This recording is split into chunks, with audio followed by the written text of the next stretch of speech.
આજે વરસાદ પડશે કે નહીં, આવતીકાલની મેચ કોણ જીતશે, આપણી આખી લાઈફ ખરું ને આવી જ અનિશ્ચિતતાઓથી ભરેલી છે.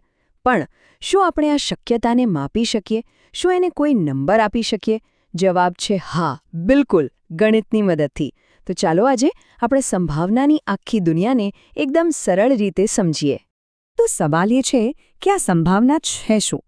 એકદમ સિમ્પલ શબ્દોમાં કહીએ તો એ કદાચ કે શાયદને એક પાક્કો નંબર આપવાની રીત છે, જેથી આપણે કોઈ પણ અનિશ્ચિતતાને વધારે સારી રીતે સમજી શકીએ. જુઓ, આ બધા સવાલો આપણા મગજમાં રોજ ફરતા હોય છે. આપણે જાણતા અજાણતા સતત સંભાવનાઓ વિશે વિચારતા જ હોઈએ છે. ગણિત શું કરે છે? બસ આ જ આપણા રોજિંદા વિચારને એક સરસ મજાનું માળખું, એક સ્ટ્રક્ચર આપે છે. અને આ માળખું એટલે બીજું કંઈ નહીં પણ તકનું ગણિત. સંભાવના શું કરે છે ખબર છે? એ અનિશ્ચિતતાને એક સ્કેલ પર મૂકી દે છે, જેથી આપણને ક્લિયર ખબર પડે કે કોઈ ઘટના બનવાની શક્યતા કેટલી ઓછી છે કે કેટલી વધારે. આ સ્કિલને સમજવા માટે ચાલો એના બે છેડા પકડીએ. એ સૌથી સહેલા છે.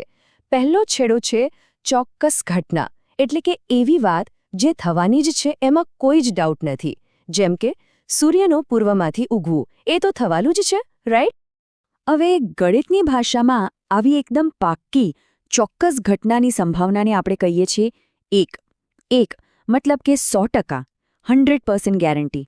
આ સંભાવનાનું સૌથી મોટું મૂલ્ય છે. ઓકે, તો હવે સ્કેલનો બીજો છેડો એ છે અશક્ય ઘટના. નામ પરથી જ ખબર પડી જાય, જે ક્યારે બની જ ન શકે. દાખલા તરીકે સૂર્ય પશ્ચિમમાંથી ઉગે. ના, એ તો ઇમ્પોસિબલ છે. એટલે જ એની સંભાવના છે 0, 0, મતલબ કે 0% ચાન્સ. અને મજાની વાત એ છે કે દુનિયાની બાકીની બધી જ ઘટનાઓની સંભાવના આ 0 અને 1ની વચ્ચે જ ક્યાંક હોય છે.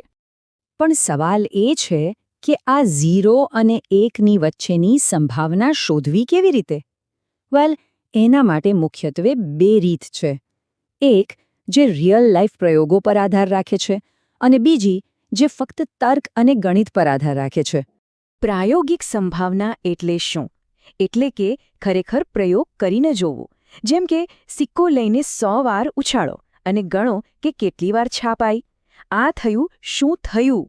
જ્યારે બીજી બાજુ સૈદ્ધાંતિક સંભાવના છે ને, એ પેપર પર જ ગણતરી કરી લે છે.